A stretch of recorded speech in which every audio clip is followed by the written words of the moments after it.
I was asked to, touch on our mindset when it has to come to relationship. We are relational beings. God created each and every one of us to be relational beings in the sense that we cannot do life alone without people. And in our bid to involve people into our lives, especially the opposite sex, wanting to date or wanting to get married, we would not want our time with them to be worse than it was when we were single. If our time with them would be worse than when we were single, what's now the entire point of being in a relationship? Like, no one goes into a relationship to cause more harm than good. And while for those who are married, congratulations. This is an opportunity for you to channel more positivity into your relationship. For the single ones, this is such a beautiful time for you to also get equipped. So I'll be sharing on 9 ways to channel more positivity into your relationship. We have different types of relationship, but in this particular case, we're talking more on the, love relationship. A little bit about me, like Dr. Fortuna asked me to share a little bit about myself. I am Nnalue Ifeoma. I'm Nigerian. I'm currently in China, and I love to support women to gain feminine balance, because we live in a world where people are seeking equality in such an extreme way that a whole lot of women who are still traumatic end up becoming tough and stiff and masculine, all in the bid to get this equality, and they ruin their femininity.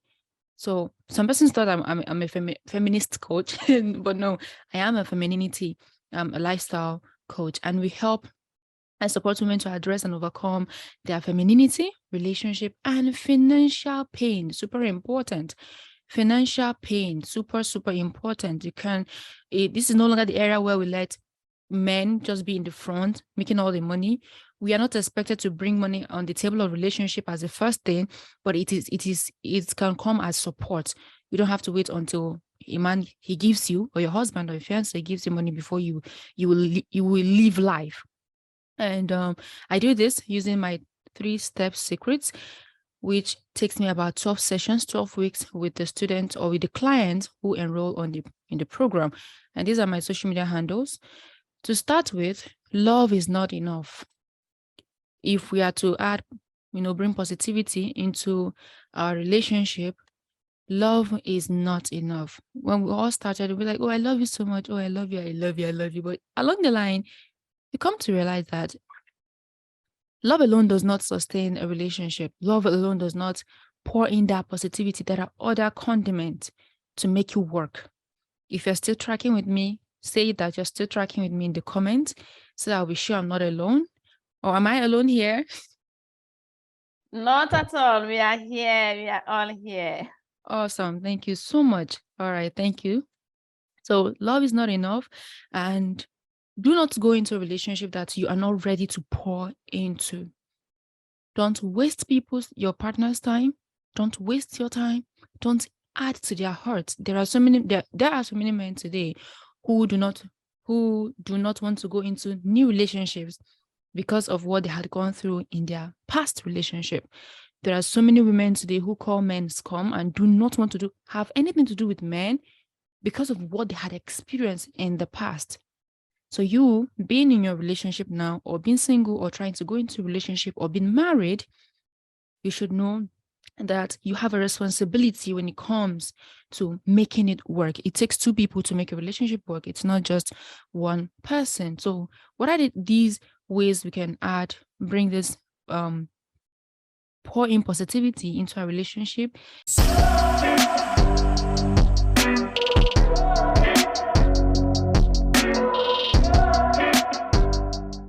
The first is avoid destructive criticism. Yes, your partner, just like yourself, is part virtue and part fault. You can constructively criticize your partner, which will push him or her to getting better, to becoming better at what in their personality, in who they are, in their journey in life. But when you focus so much on telling your partner how dirty she is, how how broke he is, how they don't take care of themselves, how they snore, they don't, how they, when you just focus how they finish eating and they don't wash the dishes, when you focus on or maybe even in their careers, can be like, okay, this X, Y, and Z person is doing so great in this exact career you are in. Why are you failing?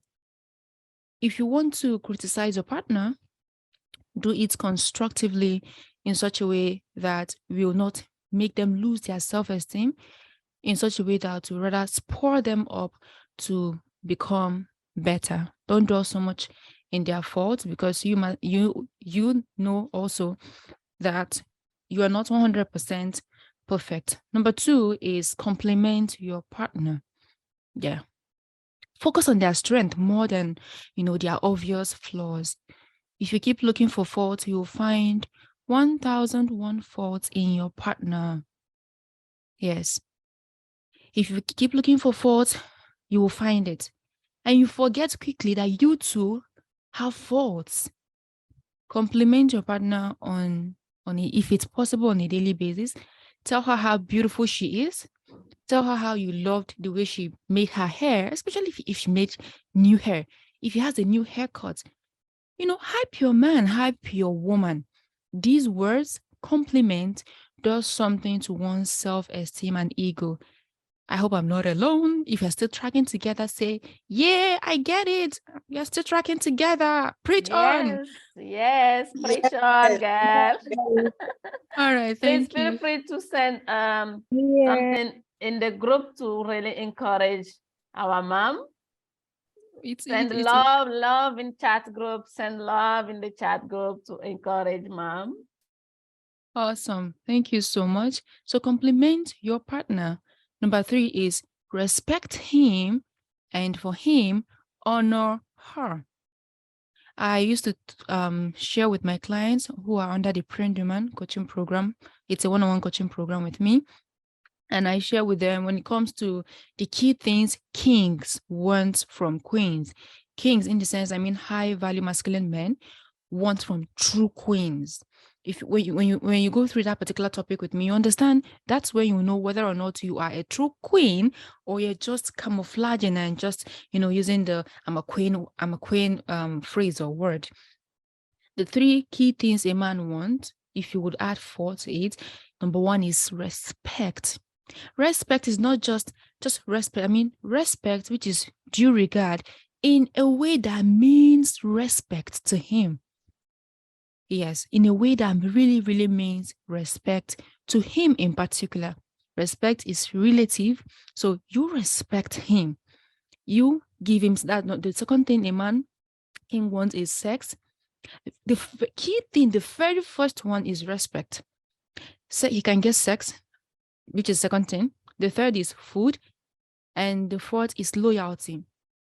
For the food, you have to be domesticated. No one is forcing you to be a cook at home, but you should bring in that your feminine presence into the relationship. Now, a man can get sex outside. Of course, he can buy food outside. Of course, he will hardly find loyalty outside. And people may try to respect him in a way, in the place of work, because of what they are going to gain. But he so value your respect. Why? Because he knows you see him when he sleep, you see how he snore, you know his flaws and his weaknesses, and you do not judge him. Even at that, you have chosen to give him regard. You have chosen to respect him. And for honor, a man should honor his wife, love her. For those who are Christians, Paul was telling the church that a man should love his woman as Christ loved the church, and he gave his life for her. When a man is able to honor and love his woman, he will be so shocked how this woman will near worship him. Yes, when you honor a woman, when you love her, when you are there, understand her, she will near worship you, because you have given her the tiny things that makes life so livable for her. What does the 3 things a man does for a woman is that he protects her, he preserves her, and he provides for her. This is why when a man is trying to date a woman, one of the things the lady wants to know is, guy, how much do you make? So I will know if I'm really dating a broke guy or if I should double my own hustle. A woman would want to know if you can protect her. There is this sense of joy or peace that comes when you have a man in your life. And you preserve her. You preserve her by helping her grow, by seeing her weaknesses, and even choosing to enroll her in a program that will help her get better. I think I've dwelt so much on this particular one. Let me rush. The fourth one is heal from traumas that separates you from your femininity and your masculinity. And you can only give what you have. That is the simple truth. You can only give what you have. A lot of people go into relationship with a lot of baggage from their last relationship, and they pour all the trauma, all the baggage on this new person. And tomorrow you start wondering, why is there no positivity in this relationship? Why is the peace, is the love, is the joy short-lived? Why do you have to quarrel for 3 months and be at peace for 3 days? It does not tally. You must check yourself. It is trauma that separates a woman from her femininity. What is femininity?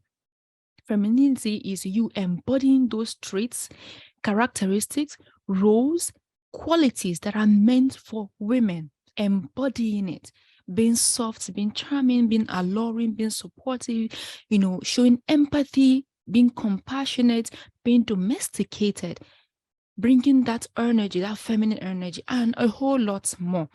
So if you do not heal, it will affect your career choice. It will even affect the kind of man you will end up in a relationship with. A lot of women love to be in toxic relationship because all they have known all their life is toxicity. When they test a bit of a good man, they'll be like, maybe this man is just pretending. Because there's something in her that has not healed. There is this childhood guilt, or rather childhood trauma. There is this guilt from being raped or molested. There is this trauma that comes from she knowing she has a health condition. There is this trauma that comes from she having daddy issues, trust issues, and all of that. When you're able to heal from these traumas through therapy, coaching, self-focus, prayer, it will help you to pour in positivity into your relationship. The fifth one is what I call the swimmer wings. That's what I call it, which means say what you mean and mean what you say. Say what you mean and mean what you say. In other terms, being decisive and being open. The man in your life is not a mind reader. Yes, women are more prone, we are more prone to doing this. When you have an issue, you want him to read your mind and know that you're angry, you're pissed, you're not happy. No, he can't see it. Men can't see it. It's only a fellow woman that can see you and really understand, even without you saying a thing. She'll be like, oh, I know how this lady feels. But a man, girl, he doesn't think like that. For real. For real, he doesn't. So you have to be open. You have to say what you really mean and mean what you say, and do it in a loving and a respectful way. It helps support in positivity into a relationship. The sixth is be emotionally present. Women are most times emotionally present than men. Yes, men have this problem. Not all of them anyway, have issues being emotionally present in the life of their woman. Women are emotionally wired. Men are logically wired. Feel his pain. Understand his frustration. Be there emotionally for him. If you have another partner, if you cheat on your partner, it divides your emotions. It makes your presence to be divided, your attention. So when you do not have anything that has to do with cheating or another man or woman in the picture, be emotionally present. Don't allow making money or chasing your dream and career or the children, if there are children involved, don't allow it to disconnect you from this person that you said, I love you to. This person you said, I want to do life with you, or I want to be in a relationship with you. Look for ways to increase your emotional connections, like having date nights, giftings, of course, intimacy. Intimacy can be sex. Intimacy can be being together, feeling the warmth of your body. When I coach women, it is based on Christian faith. Yes, Christian faith. And this is where I will share that intimacy for the married can be sex, and just even if you don't have sex, being close to each other, holding each other, touching each other, And for the single, intimacy can be sharing an atmosphere together. You know as a child of God that you ought not to start engaging into sexual activities while single. You and I, if you are in the Christian faith, you know this. It is our principle. And then spending time, having this us time. Us time is just you and your man.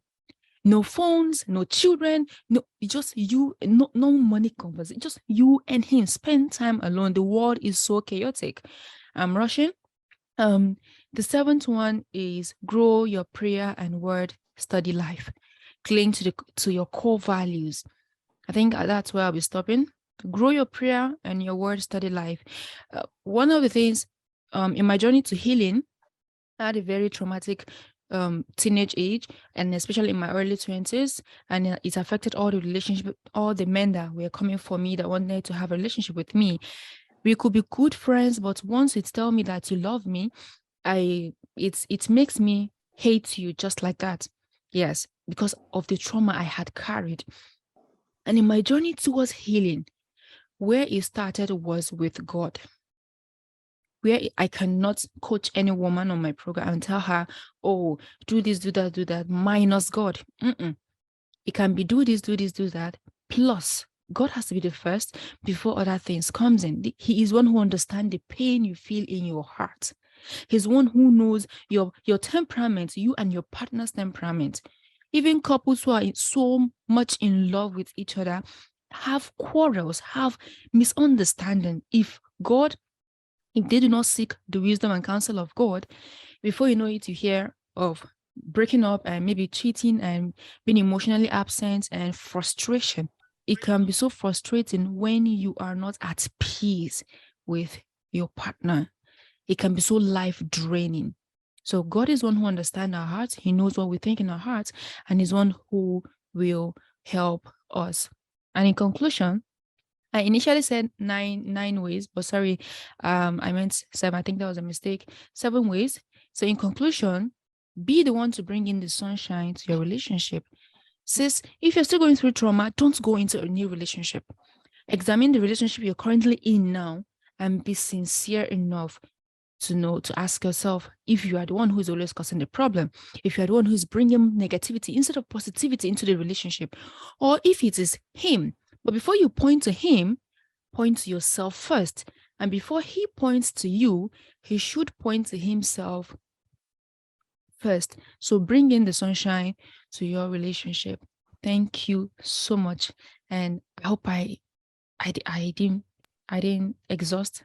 Okay, I think I already exhausted my time. Thank you so much, Dr. Fortuna.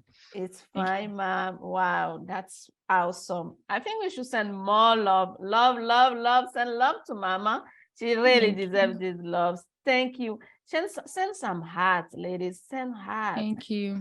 Encourage Mama. We learn a lot. Who haven't learned something today?